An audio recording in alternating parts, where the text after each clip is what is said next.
subscribe to the channel, and hear even more exciting stories. I walked away from a relationship only to discover a shocking family secret. Hey Reddit, I never thought I'd be the person typing this. Honestly, I used to skim these posts for entertainment, thinking that could never be me. But life, as it turns out, has a dark sense of humor. If you've ever had everything fall apart at once, you'll get where I'm coming from. I, 29F, just ended a 5-year relationship with my boyfriend, Tyler.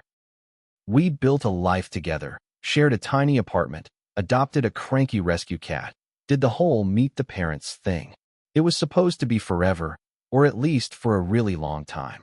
But over the last year, things got wrong. We fought about the usual stuff: money, family, stupid things like loading the dishwasher wrong. But there was an edge to it, something unsaid, a distance that kept growing. When I found out he'd been confiding in his ex daily, and not exactly in a just friends way, that was the final straw. I ended it. Moved back into my old bedroom at my parents' house, surrounded by childhood trophies and band posters like some overgrown teen.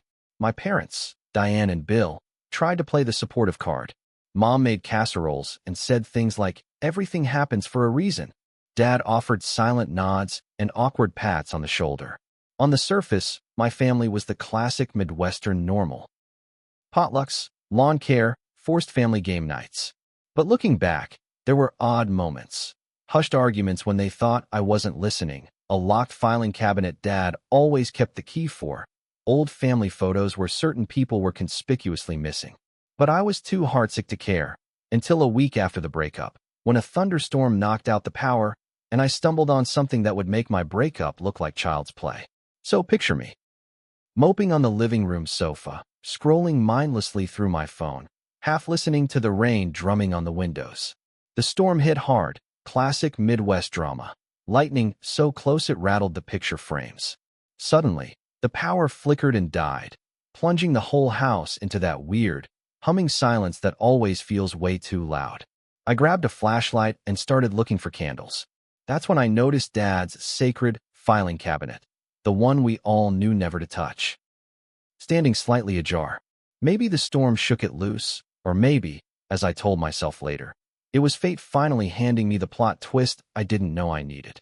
I swear I only meant to peek, maybe laugh at Dad's tax returns. But inside, under stacks of old bills and insurance forms, was a faded envelope labeled "For Bill Only." Curiosity trumped caution. I opened it. Inside were hospital records, a stack of legal papers, and, most confusing, a birth certificate with my mom's name as the mother, but a father's name I didn't recognize. Not Bill. Someone named Mark Franklin. My heart did that slow, cold drop. Was this a mistake? An old paperwork mix-up? I started flipping through the other documents: adoption records, lawyer letters, and a photo of my mom, holding a newborn baby, standing next to a man I'd never seen before. He looked a little like me, a stubborn jaw, dark hair. Not my dad, but someone. I stumbled back to the sofa, clutching the file like it might explode. Every breakup ache evaporated, replaced with a new, gnawing panic. Was I adopted? Was my dad not my real dad? Did my mom have a whole secret life before me? I heard footsteps in the hallway. My mom's voice, soft. "Honey? Are you okay?" I froze, the evidence in my lap, my mind spinning. All I could think was, what the hell is my real story, and why did no one ever tell me? I wish I could say I handled it gracefully. I didn't. As soon as Mom walked into the living room and saw the envelope in my hands, her face just crumpled. Not fear exactly, but something close, like she'd been dreading this for years. For a long moment, we both just stared at each other, the only sound the rain and my own ragged breathing. I wanted to scream, cry, and laugh all at once. Instead, my voice came out thin and shaky. "Who is Mark Franklin?" Mom sat down beside me, folding her hands in her lap. For a moment, I half expected her to lie, spin some wild story, or insist it was all a misunderstanding. Instead, she looked so tired. "I always knew this day would come," she whispered. "I just hoped it would be different." That's when Dad appeared, holding a flashlight, squinting at the two of us on the couch. He took in the file, Mom's face, and just closed his eyes like he'd stepped on a landmine. Nobody said a word for what felt like an eternity. Finally, I broke the silence. Am I adopted? Is Bill even my real dad? The words sounded absurd out loud, but nobody rushed to correct me. My stomach flipped. Dad sank into the armchair across from us, his face a mask of regret. We should have told you sooner, he said quietly. You deserve the truth. You always did. Hurt gave way to anger, hot, sharp, and blinding. So you just lied to me? My whole life. My voice cracked. I felt betrayed, small, like a stranger in my own house. We didn't want to hurt you, Mom said, voice trembling. It was complicated. We always loved you. Nothing changes that. I stared at them, numb. My world, already in pieces from the breakup, was now unrecognizable. Suddenly, I wasn't sure what hurt more, the end of my relationship, or the discovery that my whole life was built on a secret. I couldn't sleep that night. I just lay in bed, replaying everything. Tyler's betrayal, my parents' confession, that unfamiliar name, Mark Franklin, echoing in my mind. It was like grief, anger, and curiosity had formed an uneasy alliance in my chest. When the sun came up, I was still wide awake, feeling older and rawer than the day before. At breakfast, the house was silent except for the clink of spoons on cereal bowls. Dad kept glancing at me, but neither he nor Mom volunteered anything. I broke first. I want to know everything, I said, my voice shaking but firm. I deserve to know. My parents exchanged a long look. Then, in fits and starts, the story came out. Mom dated Mark Franklin in college. It was serious, but complicated. He left town before he knew she was pregnant. Mom moved back home, met Dad, who stepped in and raised me as his own. Mark tried to reach out a few times when I was little, but Dad always thought it would be easier for everyone if things stayed simple. Mom admitted she'd kept the adoption records just in case, but never found the right moment to tell me. We didn't want you to feel unloved or unwanted, she said. You are our daughter, no matter what. It was a lot. Too much. I felt the urge to yell, to throw something, to run away, but I just sat there, numb. For years I'd craved stability and answers. Now I had too many. When they finished, I just nodded. Do I have any other family? Is Mark still alive? Mom shrugged, regret written all over her face. I honestly don't know. After breakfast, I called my best friend, Steph. As soon as I got the words out, I burst into tears. She didn't try to fix it, just listened, which helped. But I couldn't stop thinking. If my parents had kept this from me, what else didn't I know? And did I even want to go looking for more truths? Or would that just lead to more heartbreak? By the next day, my shock had dulled into something restless and stubborn. Maybe it was a control thing. After so many lies, I needed answers, even if I was afraid of what I'd find. So I did what any millennial having an identity crisis would do. I started Googling. Mark Franklin wasn't exactly an uncommon name, but after enough cyber sleuthing, I found an old yearbook photo from Mom's university and a blurry Facebook profile that hadn't been updated in years. The bio said, lives in Denver, and the profile pic was of a man and a woman with 2 teenage kids at a Rockies game. His jaw looked a lot like mine. My stomach flipped. I wasn't ready to reach out, not yet. But I did save the page and stared at it like it might offer answers if I looked hard enough. Meanwhile, things at home were tense. Dad tried to act normal, but I kept catching him watching me, like he was bracing for me to explode. Mom hovered, trying too hard to make everything nice, which only made things worse. I started snapping at them over stupid things, leaving laundry on the stairs, forgetting to buy coffee. Anything but the real problem. Eventually, I cornered Mom in the laundry room. If you loved Mark, why didn't you tell me sooner? Why hide everything? She looked so sad. We thought we were protecting you. Maybe we were just protecting ourselves. Dad came in, carrying a basket of towels. I know you're angry.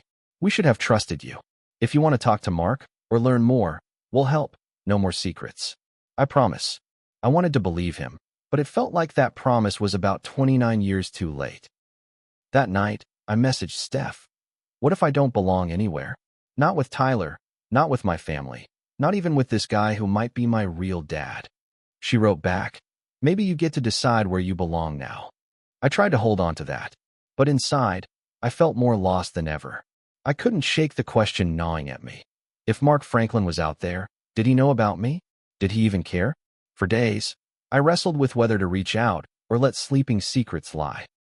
But the more I avoided it, The more the urge built up, until finally, one night, after too much wine and with Steph cheering me on via text, I sent Mark a message. Nothing dramatic. Just, "Hi, I think you might be my biological father. If you're open to it, I'd like to talk."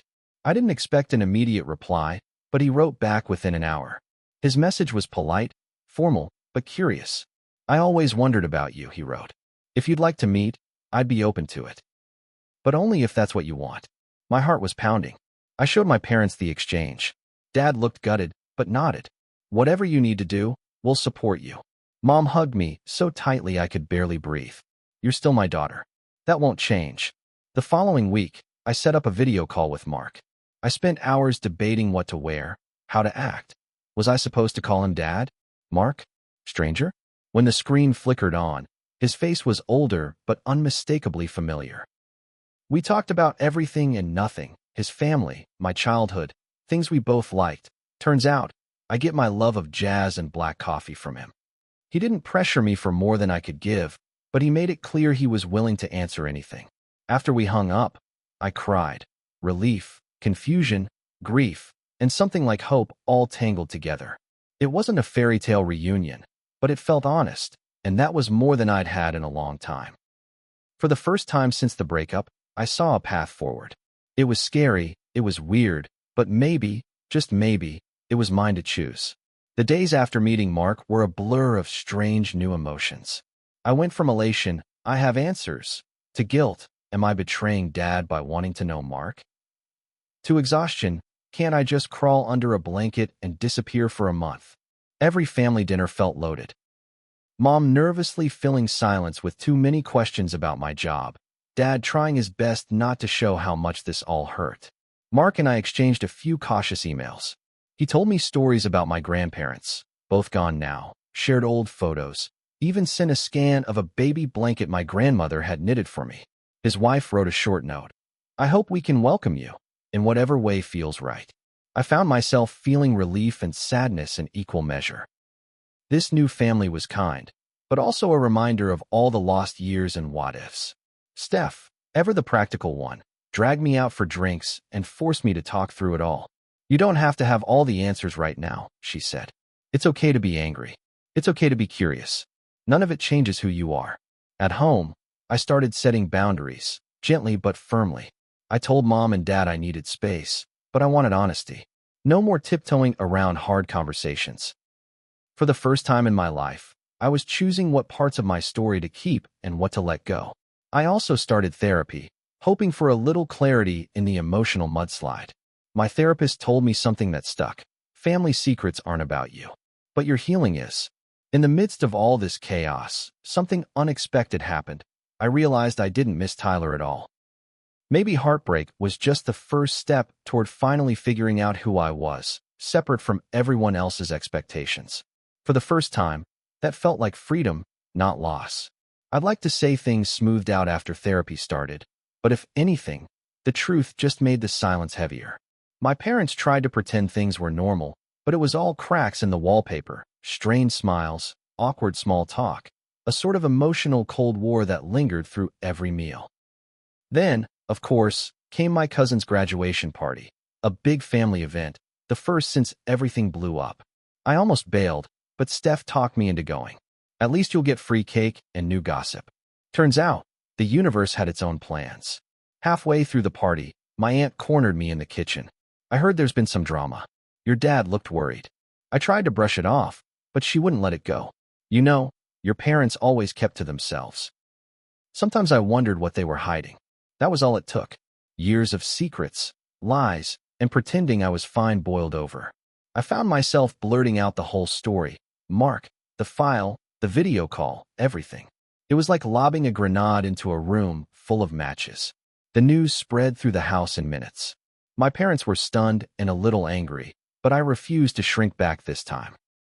"If you didn't want the family to know," I said, "maybe you shouldn't have lied for 30 years. It wasn't pretty. Some relatives were supportive. Others seemed scandalized, offended on my parents' behalf. Dad pulled me aside, his voice trembling. "We just wanted to protect you. Maybe we were wrong. I know you love me," I said, exhausted. But love isn't the same as honesty. It wasn't a triumphant confrontation, more a messy détente. Still, the secret was out. And for the first time, it wasn't mine to carry alone. That, I realized, was its own kind of relief. The family party fallout lasted weeks. Some aunts stopped calling. A couple of cousins reached out privately, offering support or awkward, "Wow, that was wild," texts. But overall, it was quieter, no more pretending, no more tiptoeing around a family history built on omissions. At home, the atmosphere shifted. My parents apologized again and again. Sometimes I snapped, sometimes I forgave, and sometimes we just sat together in silence, all of us knowing things would never go back to how they were. Mark and I kept in touch, but slowly. He sent pictures from Colorado, random stories about his kids, even a bad dad joke or two. We didn't rush things. We let it be awkward, let it breathe. I realized I didn't need a fairy tale reunion or to fill a decades-old hole in my heart overnight. What I needed was honesty and space to figure out what I wanted. No scripts, no family pressure. Therapy helped. Steph helped even more, dragging me out for walks when I started to spiral. "Look," she said one day, "the old you thought family meant everyone fitting the picture. But maybe family is just who sticks around when the picture breaks." She wasn't wrong. The more I stopped chasing an image, the more real my life felt. Mom started joining me at therapy. Dad and I had hard talks. Some angry, some healing. The biggest surprise? I started to feel lighter. The secret wasn't haunting every conversation. I'd survived a breakup, a family earthquake, and a whole identity crisis, and somehow, I was still standing. For the first time in my life, I saw my parents as people, flawed, scared, well-meaning, and human. Maybe that was the real beginning of healing. Not erasing the pain, but accepting we all had it, and learning to carry it together. It's strange how quickly normal can change. 6 months after my world flipped, my life is both messier and more honest than I ever imagined. Family gatherings are smaller, but the conversations are real, sometimes painful, sometimes unexpectedly hilarious. Mom and I have a running joke about skeletons in the closet whenever we clean the attic. Dad isn't the silent type anymore. He asks how I'm feeling and actually listens to the answer, even if it's hard to hear. Mark and I talk once or twice a month. Sometimes I chat with his wife, sometimes I send a birthday card to his kids. We're still figuring out what we are to each other, but the pressure's off. I don't need a replacement dad, just space to be curious, grateful, and occasionally frustrated. For the first time, I'm building relationships that are mine by choice, not by family fiction. Tyler is ancient history. Losing him hurt, but if I hadn't, I might never have questioned anything else. Turns out, heartbreak can be the door that finally lets the truth in. I'm dating again, casually, carefully, with a radar for red flags and an allergy to secrets. Steph says I'm weirdly zen about it, and maybe she's right. So here's my advice, Reddit, for anyone who finds themselves blindsided by family secrets after a breakup. Let yourself grieve. Let yourself be angry. And then, when the time feels right, start building something new, something real. You are more than your family's lies or someone else's love story. You get to write your own next chapter, no matter how messy the last one was. If you made it this far, thanks for reading. Hug your friends, call your therapist, and, just for fun, maybe check your parents' filing cabinets. You never know what you'll find.